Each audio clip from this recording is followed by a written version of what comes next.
కాంగ్రెస్ ప్రభుత్వంపై బీఆర్ఎస్ రాష్ట్ర నాయకుడు రాకేష్ రెడ్డి తీవ్రస్థాయిలో విమర్శలు గుప్పించారు. రాష్ట్రంలో త్వరలో జెన్జీ ఉద్యమం ప్రారంభం కానుందని హెచ్చరించారు. తెలంగాణ యువతకు ఉద్యోగ ఉపాధి అవకాశాలు కల్పించడంలో కాంగ్రెస్ ప్రభుత్వం పూర్తిగా విఫలమైందని ఆరోపించారు. యువతే ప్రభుత్వానికి తగిన గుణపాఠం చెబుతుందన్నారు. అవకాశాలు వచ్చినాయి. ఈ యువకులు ఓట్లు వేస్తారు కదా, ముఖ్యమంత్రి అయింది. మరి ఈ యువకులను అణిచివేసేటువంటి ప్రయత్నం చేస్తే తప్పకుండా కాక్రోచులు కాదు, వాళ్ళు క్రోకోడైల్ అవుతారు. క్రోకోడైల్ అయి నిన్ను మింగేస్తారు. జన్జీ ఉద్యమంలో నువ్వు కొట్టుకపోక తప్పదని చెప్పి ఈ సందర్భంగా నేను హెచ్చరిస్తూ యువ వికాసం తీసుకొస్తామని చెప్పి ఊర్లో చదువుకున్న పిల్లగాళ్లకు చిన్న చిన్న షాపులు పెట్టుకోవడానికి, చిన్న చిన్న వ్యాపారాలు పెట్టుకోవడానికి మేము లోన్లు ఇస్తాం. 3 లక్షలు ఇస్తాం, 5 లక్షలు ఇస్తాం, 10 లక్షలు ఇస్తామంటే పాపం ఊర్లో ఉన్నటువంటి మా యువకులందరూ కూడా పోయి దరఖాస్తులు పెట్టుకున్నారు.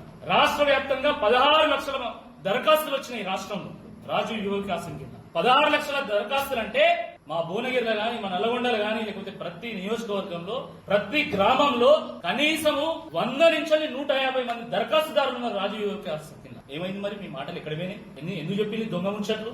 ఏడాది దాటింది అప్లికేషన్ పెట్టి. ఇంత దుర్మార్గమా? టీఎస్ పిఎస్సి ద్వారా ఉద్యోగాలు ఇస్తామంటే 25 లక్షల మంది అప్లై చేసుకుంటే